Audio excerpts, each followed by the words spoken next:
Now, of course, it's time for the morning trade and Nvidia in focus. Nvidia reports its earnings next week. Everybody is waiting for this one with bated breath. We have a preview for you. Schwab Network contributor Marley Kayden is with us, taking a look at Nvidia ahead of next week's report. What's everybody saying, Marley? Good morning. Good morning to you, Nicole. The street is expecting a lot from Nvidia for this report. Of course, the last of the Mag 7 to do the reporting. As far as EPS, the consensus is 86 cents, which would be a year-over-year increase of roughly 42%. Revenue, they're expecting to come in at about $42.71 billion. That would be up 64% year-over-year from Q1 of last year. And then their other big driver, their data center revenue, expected to come in about $38.48 billion. So also up more than 40% year-over-year. The street looking for big things out of Nvidia. But of course, they're also watching to see what these tariffs are doing, what their guidance is going to look like. And of course, Jensen Huang making headlines this week, speaking at that conference in Taipei, where he called the U.S. chip policy a failure. Yeah, and I mean, obviously he's been making the rounds. He was in Mar-a-Lago, he was in China. He did beg the administration to lower some of those restrictions. I think the administration did do that, some of those that actually were from the prior Biden administration. But the tariff story still remains. And we did have some talks with China today. We did, yeah. I mean, what we know, at least from the company itself, is that Jensen Huang is saying that the current policies as they stand have knocked their China market share from 95% down to 50%. So that's a huge hit. A lot of people are going to be waiting to hear just exactly how that's impacted them. He has said it's cost the company $15 billion in sales so far, but what that looks like for guidance, I know a lot of people are waiting to hear. And then the chip policy itself, when they banned, Trump did remove some of those policies from the Biden administration, but some are still there. And the ones that are still there are causing the company to take a $5.5 billion charge over that issue. So lots of big numbers, lots of loss of share. Jensen Huang being very clear, saying that if the U.S. doesn't rethink its approach, he thinks that we could lose the global edge in the AI race. So a lot of ears on this call, a lot of eyes on this call. And as we already know, Nicole, when Nvidia does anything, makes headlines or does a report, they tend to move up the markets. Yeah. And then, I mean, the analysts still seem to have, I see longs and buys. I mean, there's still a lot of positive comments, right? Absolutely. I think in general, the support for Nvidia and the report is going to be bullish. Several of the analysts I've spoken to have said, in fact, that they think the consensus estimates are actually a little bit light and they expect them to post a beat, maybe even over the expectations of across the board. So for the last 4 quarters, they have beat consensus EPS all 4 times. So I think historically they've beaten, and I think they expect that again for this quarter too, Nicole. All right, Marley Kayden, a great preview for next week, folks. We're getting ready for that. Thank you. So let's go ahead and trade it now. Looking at Nvidia, Dan Deming, managing partner, KKM Financial, is joining us, and you have an example trade that you will take us through. Explain. Hey, Nicole. Yeah, I do. As Marley pointed out, there's several metrics here that could influence price action next week as we get towards that earnings announcement.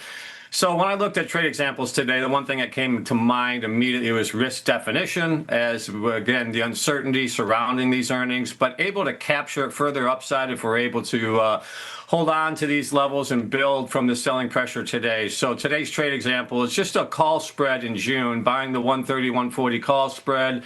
You could put that on for about $3.75 at 129.5. It's a little bit more right now, but nonetheless, able to capture return towards the recent highs, maybe even further elevation from there, but also define risk should these earnings announcements come in and be a little bit disappointing. Okay. How do you feel about the market action we've been seeing? Well, volatility continues to persist on both the upside and now on the downside. Not surprising to see the VIX back over 20, given the fact that we continue to realize significant moves intraday and day over day. Now, remember, a VIX of 16 basically implies on any given day over the next 30 days a move of 1%. We're experiencing larger moves than that, so it's not surprising to see the VIX hold at these in this low 20 level and see that VIX futures curve flatten out.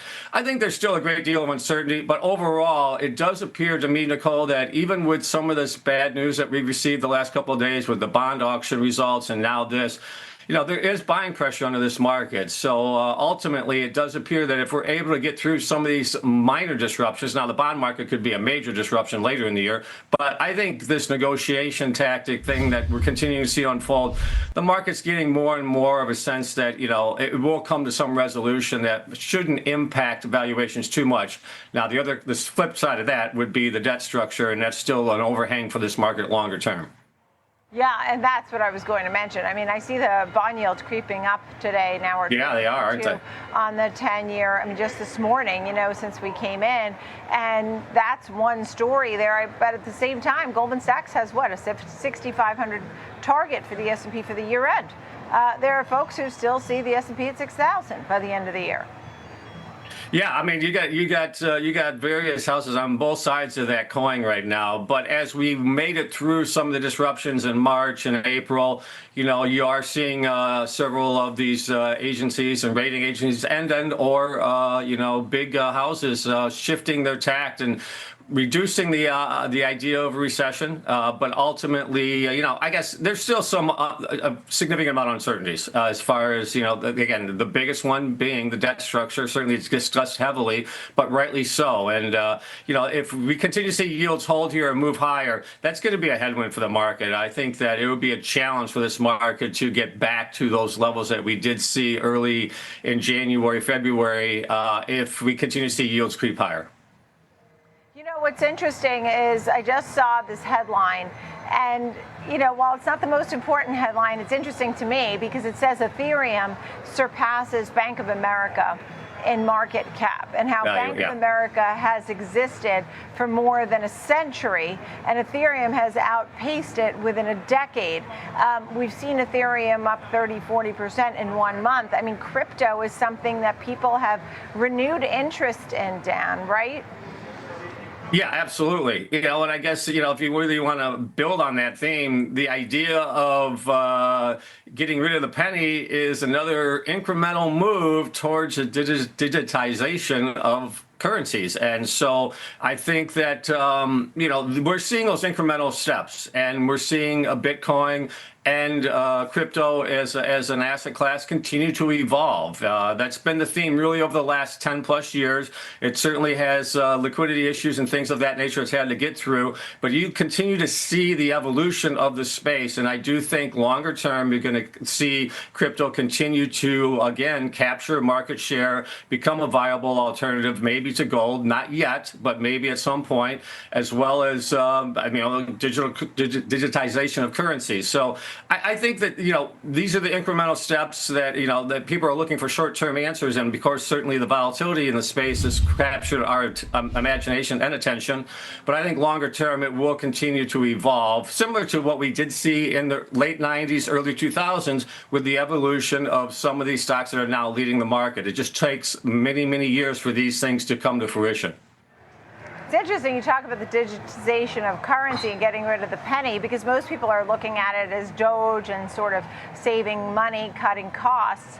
But there was a time here at the New York Stock Exchange they traded in pennies and in fractions. Oh yeah. All right. I mean, we remember that. I mean, everybody remembers that. And look at us now here. Dan Deming, managing partner at KKM Financial. Thank you, Dan. Thank you.